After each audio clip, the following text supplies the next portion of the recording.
Well, it is slick calm. I mean, it is, I got a fish looking at me. That's the update. I've had a few look. Not seeing a ton of big ones yet. I saw some with my eye. I got one looking right now on the live scope. Throwing a little bit bigger bait just to see. And fishing a little bit of a drop. It goes from 6 to 14. Rock all around it, gobies everywhere. That's the whole thing. Gobies are, I mean, you throw your drop shot on a slick day, they basically are pretty much everywhere that you throw it, that's why these fish are so big. There's 2 bass. That's the advantage of live scope. I seen one there. There's 2 bass there, 70 feet away, 3 bass now.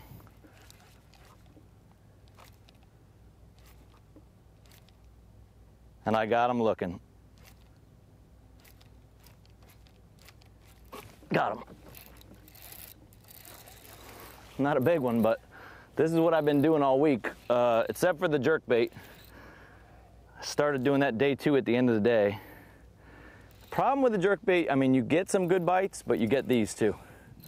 And all this is fun, but we need to catch bigger ones. Now, there were some bigger ones with them. And when it's slick calm like this, those bigger ones are smart. They let the little ones grab it. But that is the advantage of live scope. You're literally sight fishing with your electronics. Oop, nah. And yeah, when they're hooked, barely like that, I'm not even gonna keep that fish. I mean, I should. It's number 4. I guess I'm gonna put them in there. I shouldn't even put that fish in there. Where did I put my? That's number 4. But that fish has got to go.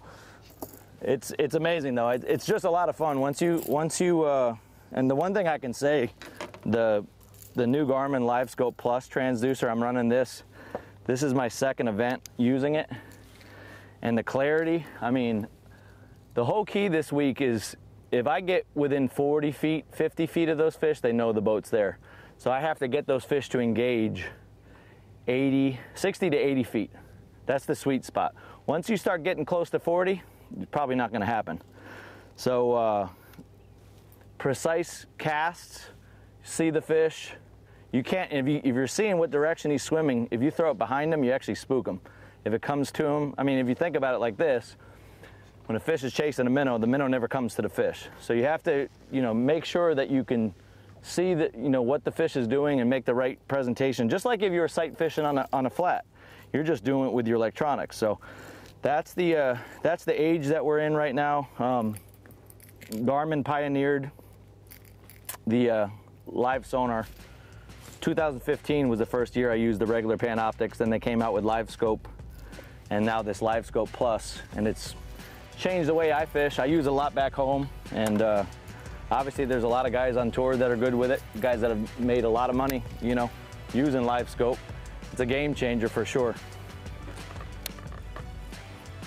Paul Mueller, one of the top 3 limits from yesterday to gain his spot in the top 10, if he just wasn't so tight-lipped with his information.